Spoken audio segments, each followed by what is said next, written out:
Hello student, আবারও চলে এসেছি একটা নতুন সফটওয়্যারের উপর কাজ নিয়ে। আজকে যেই সফটওয়্যারের উপর তোমাদেরকে কাজ দেখাবো সেটা হচ্ছে এক্সেলের উপর। এক্সেলে আজকে কি কাজ দেখাবো? এক্সেলে আজকে দেখাবো কিভাবে আমরা পিকচার অ্যাড করতে পারবো। অর্থাৎ পিকচার বলতে নর্মালি আমাদের কি করতে হবে, কয়েক সেলেতে কিছু নাম, সেটা যে কোনো ফলের নাম হতে পারে, কোনো মানুষের নাম, কোনো এমপ্লয়ের নাম, তোমার কোনো ফুলের নাম, যে কোনো তোমরা তোমাদের পছন্দ মতো নাম লিখবে এবং যখনই আমরা মাউস পয়েন্টারের মাধ্যমে বা কার্সারের মাধ্যমে সেই নামগুলোর উপর কার্সারটা রাখবো, অটোমেটিক্যালি আমরা দেখতে পারবো পাশের সেলেতে আমাদের তাদের পিকচারগুলো ইনসার্ট হয়ে গেছে। ঠিক আছে, এই ধরনের ভিডিও আজকে আমি তোমাদেরকে কিভাবে করতে হবে এক্সেল সফটওয়্যারের উপর সেটাই দেখাবো। তাহলে চলো প্রথমেই দেখে নেওয়া যাক যে কী ধরনের আমি আজকে তোমাদেরকে একটা টাস্ক বা একটা কাজ করে দেখাবো। প্রথমেই আমরা আগে ওই ভিডিওটা দেখে নিই, তারপর স্টেপ বাই স্টেপ আমরা কিভাবে কাজটা করব সেটা আমি দেখাবো।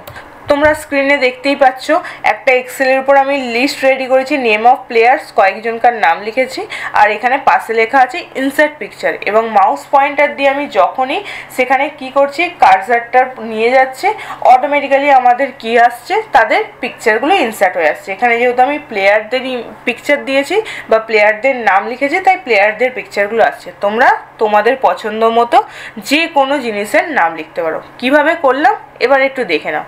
প্রথমে আমরা নামটার উপর সিলেক্ট করে সেলটাকে রাইট ক্লিক করে ইনসার্ট কমেন্টে চলে গেলাম। এরপর দেখতেই পাচ্ছ কমেন্টের বক্সটা আমার চলে এসেছে, আমি একটু ওটাকে বড় করে নিলাম। করে নেওয়ার পর যেখানে এসজি ইনস্টিটিউশনটা লেখা ছিল ব্যাকস্পেস করে মুছলাম এবং আমি একদম কোণের যে পয়েন্টটা আছে ওখানে আমি কি করব, রাইট ক্লিক করলাম। করার পরে দেখতে পাচ্ছ ফরম্যাট কমেন্টে গেলাম। এরপর আমরা কোথায় যাব, এখান থেকে এরপর আমরা এখান থেকে করব হচ্ছে কালার অ্যান্ড লাইন্স এবং ফিল কালারের ড্রপডাউনে গিয়ে এখানে করব হচ্ছে ফিল এফেক্ট। ফিল এফেক্ট থেকে আমরা কোথায় যাব, পিকচারের উপর ক্লিক করব এবং এখান থেকে তোমরা দেখতে পাচ্ছ সিলেক্ট পিকচার করে নেব। এবার যেখানে পিকচারটা আছে আমার একটা ফাইলের মধ্যে আছে, তাই জন্য ফ্রমে ফাইলটা খুলে নিলাম যেটা ডেস্কটপের মধ্যে। এবং এখান থেকে আমি অনেক পিকচার কালেক্ট করা আছে, আমি এখান থেকে সচিন টেন্ডুলকারের একটা পিকচার নিয়ে নেব। তোমাদের যেমন পছন্দ তোমরা তেমন পিকচার আগে থেকেই ক্রোম থেকে ডাউনলোড করে রাখবে এবং পিকচারটাকে ইনসার্ট করে এখান থেকে দেখতেই পাচ্ছ ওকে প্রেস করলাম, তাহলে আমাদের সচিন টেন্ডুলকারটা চলে এসেছে। এবার বিরাট কোহলিটাকে কিভাবে করব, সেম প্রসেস।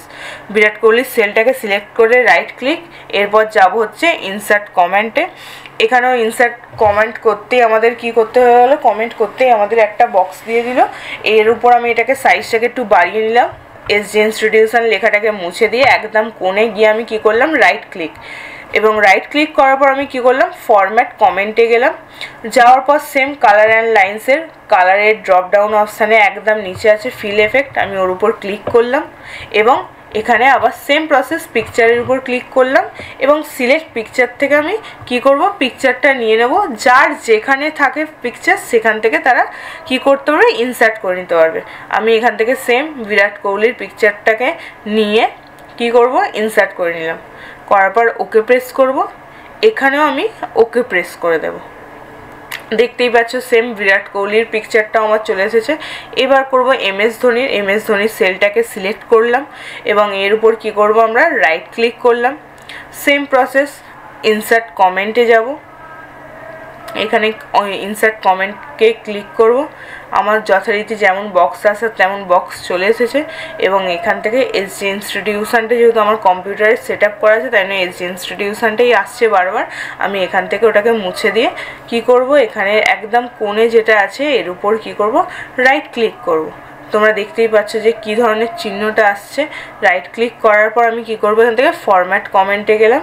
যাওয়ার পর কালার অ্যান্ড লাইন্সের কালারের ড্রপডাউনে গিয়ে ফিল এফেক্টের উপর ক্লিক করব এবং এখান থেকেও সেম প্রসেস আমি পিকচারটাকে কি করে নেব, সিলেক্ট পিকচারে গিয়ে এখান থেকে এমএস ধোনির পিকচারটাকে ইনসার্ট করে নিচ্ছি। দেখতেই পেলে ইনসার্ট করে নিলাম। এরপর ওকে, এখানেও আমরা কি করব, ওকে। দ্যাট কমেন্টে গেলাম। যাওয়ার পর আমি এখান থেকে কী করে দেবো, এই যে বক্সটা আছে বক্সটার সাইজটাকে বাড়িয়ে দিলাম এবং এখান থেকে কি করব, এসজি ইনস্টিটিউশনটাকে আমরা করে কি করে দেবো, ব্যাকস্পেস করে মুছে দেবো এবং একদম কোণে নিয়ে কি করব, এখানে রাইট ক্লিক করব এবং এখান থেকে আমরা কোথায় যাব, ফরম্যাট কমেন্টে।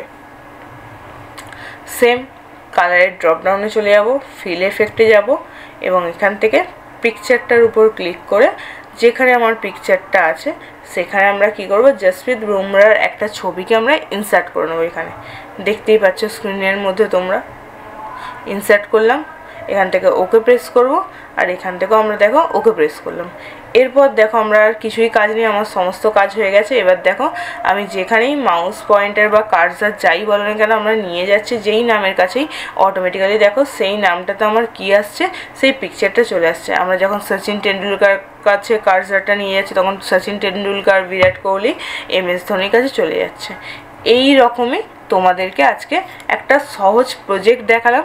অবশ্যই তোমরা ঘরেতে প্র্যাকটিস করতে পারো। আর যদি বুঝতে অসুবিধা হয় তোমাদেরকে আমি আগে থেকেই বলে রেখেছি যে অবশ্যই কমেন্ট করবে, তার রিপ্লাই করা হবে, ঠিক আছে। এই যে ভিডিওটা আজকে তোমাদেরকে দেখালাম এটা দেখার জন্য অসংখ্য ধন্যবাদ। আবারও আমরা নেক্সট দিন অন্য কোনো সফটওয়্যারের উপর আর একটা ভিডিও নিয়ে চলে আসব। ভিডিওটা দেখার জন্য আবারও বলছি থ্যাংক ইউ। যদি ভিডিওটা ভালো লাগে অবশ্যই লাইক করে দিও, সাবস্ক্রাইব করে দিও আমাদের চ্যানেলটাকে, আর বেল আইকনের বাটনটাকে অবশ্যই অন রাখো বা নোটিফিকেশানটা অন রাখো, যাতে আমাদের নেক্সট ভিডিও যখনই আপলোড করা হয় তোমাদের কাছে সঙ্গে সঙ্গে চলে যায়। আর ভিডিওটাকে শেয়ার করতে ভুলো না, লাইক করতে ভুলো না, অবশ্যই লাইক অ্যান্ড শেয়ার করে দিও, ঠিক আছে। আর কোনো রকম অসুবিধা থাকলে অবশ্যই আমাদের কন্ট্যাক্ট করতে পারো বা কমেন্ট করতে পারো, কমেন্টে তার সঙ্গে সঙ্গেই রিপ্লাই করা হবে, ঠিক আছে। আজকের মতো এইটুকুই ক্লাস, ঠিক আছে, থ্যাংক ইউ।